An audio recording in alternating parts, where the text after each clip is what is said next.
اللہ نور السماوات والارض، اللہ آسمانوں اور زمین کا نور ہے۔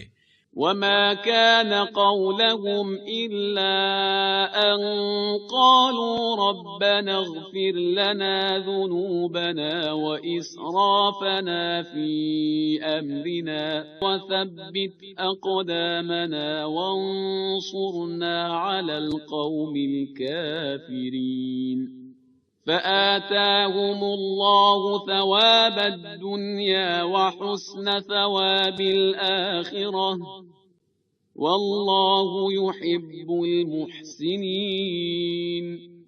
اور ان کی دعا صرف یہ تھی، ہمارے پروردگار ہمارے گناہوں سے اور ان زیادتیوں سے درگزر فرما جو ہم نے اپنے معاملات میں کی ہیں، اور ہمیں ثابت قدم رکھ اور کافروں کے مقابلے میں ہماری مدد فرما۔